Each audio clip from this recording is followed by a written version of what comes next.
Hello दोस्तों, कैसे हो आप सभी। स्वागत है हमारे YouTube चैनल मैथ मिथिला पर। तो चलिए शुरू करते हैं। आज मैं आप लोगों को पढ़ाने वाला हूं परसेंटेज। तो इस वीडियो में मैं आप लोगों को पढ़ाने वाला हूं एक से एक महत्वपूर्ण प्रश्न जो कि नवोदय विद्यालय प्रवेश परीक्षा के लिए बहुत ही उपयोगी है। तो चलिए शुरू करते हैं। फर्स्ट क्वेश्चन है, तो पहला प्रश्न है 12 + 12 का 12% बराबर है। तो देखिए 12 + 12 का 12%, यानी 12 + 12 का मीन्स गुना, प्रतिशत मीन्स 1/100। अब यहाँ देखिए, इसको हम लिख सकते हैं 12 + 12 को 12 से गुना करेंगे तो 144/100। अब इसको हम लिख सकते हैं 12 प्लस, अब यहाँ देखिए 144/100 है, तो 100 से अगर 144 में हम भाग लगाते हैं तो नीचा में ध्यान रखना है कि नीचा में जितना जीरो है उतना अंक पहले दशमलव इसमें लगाएंगे। तो डबल जीरो है तो 2 अंक पहले दशमलव आ जाएगा, यानी ये हो जाएगा 1.44। अब दोनों को जोड़ देंगे तो ये हो गया 13.44। तो 13.44 कोई ऑप्शन होगा, वही हो जाएगा इसका आंसर। तो ऑप्शन नंबर सी। तो अगला प्रश्न है, दूसरा प्रश्न है आप लोगों का, 30 विद्यार्थियों के एक कक्षा में 40% लड़के हैं और शेष लड़कियां हैं। कक्षा में लड़कियों की संख्या है, 30 विद्यार्थी है एक कक्षा में जिसमें 40% लड़के हैं और शेष लड़कियां हैं। तो सबसे पहले लड़कियों का प्रतिशत निकालना होगा। लड़कियों का जो प्रतिशत होगा, क्योंकि 30 विद्यार्थी में 40% लड़के हैं तो 100 में से 40% घटा दीजिए, यानी 60% हो जाएगा लड़कियां। तो 60% लड़कियां हो जाएगा। तो किसका 60%? कुल विद्यार्थी का, यानी कक्षा में 30 विद्यार्थी है तो 30 का 60%। तो कितना हो जाएगा? 30 × 60 और गुने प्रतिशत 1/100। डबल जीरो से डबल जीरो खत्म हो जाएगा। 3 × 6, 6 त्रिक 18, यानी लड़कियों की संख्या क्या हो जाएगा? 18 हो जाएगा। तीसरा प्रश्न है आप लोगों का, किसी कमरे में 45 मर्द और 30 औरतें हैं। कमरे में औरतों की प्रतिशत संख्या होगी, यानी कोई कमरा है जिसमें 45 मर्द है और 30 औरतें हैं। इसका मतलब कुल कितना हो जाएगा? 45 मर्द प्लस 30 औरतें, यानी कुल हो जाएगा कितना? 75। कुल कितने व्यक्ति हो जाएंगे? 75। और कमरे में औरतों की प्रतिशत हमको पूछ रहा है, तो औरतों की प्रतिशत अगर पूछेगा तो औरत की संख्या कितना है? 30 है। तो औरत की संख्या ऊपर में लिखेंगे और कुल को नीचे में लिखेंगे और 100% से गुना कर देंगे। अब यहाँ देखिए 25 चौका 100 और 25 दिए 75, फिर 3 से 10 दिए 30, यानी भाग कर देंगे 10 × 4%। अब ये हो जाएगा गुना करने पर 10 चौक 40%, यानी औरतों की जो संख्या होगी वह 40% होगी, यानी बी ऑप्शन हमारा आंसर हो जाएगा। अगला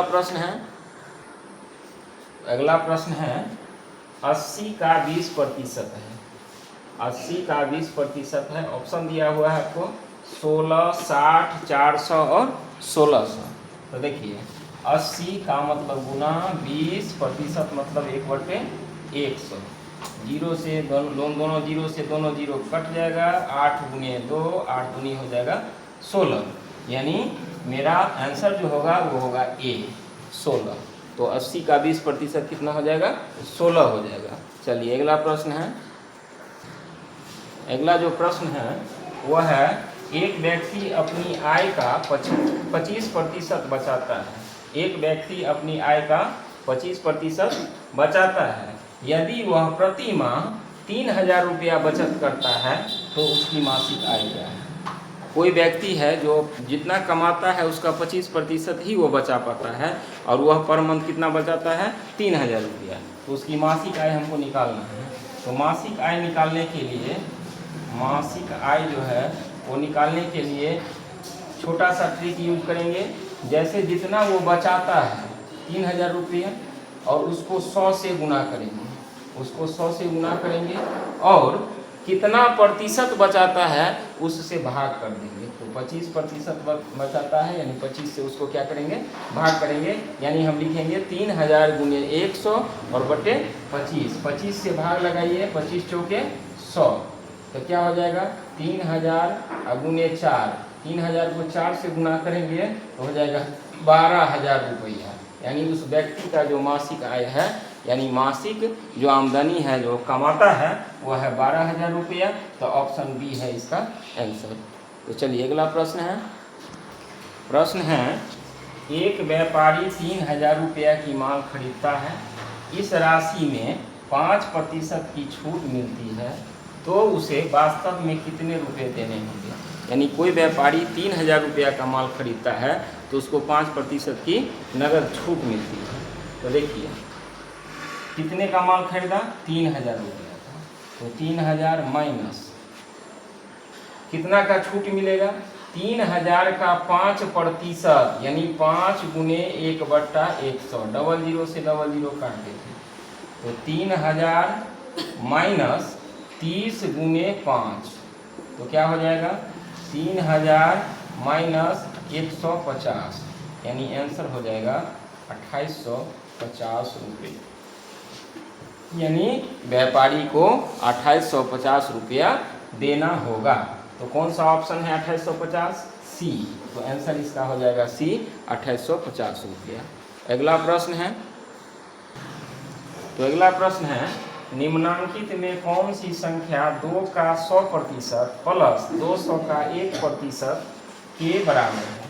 तो निकालना होगा। देखिए 2 का मतलब गुना 100 और प्रतिशत का मतलब होता है 1/100 प्लस, फिर देखिए 200 का मतलब गुना 1 और प्रतिशत का मतलब 1/100, 00 से 00 यहाँ काट दीजिए, 00 से 00 यहाँ काट दीजिए, तो 2 गुने 1 यहाँ, फिर 2 गुने 1 यहाँ, 2 का 2, 2 का 2, 2 हो गया 4, यानी 4 कौन सा आंसर है, ऑप्शन नंबर ए है 4। तो ए हो जाएगा आंसर, 4 इसका आंसर होगा। अगला प्रश्न है। प्रश्न है 35 का कितना प्रतिशत 14 होगा। 35 का कितना प्रतिशत 14 होगा।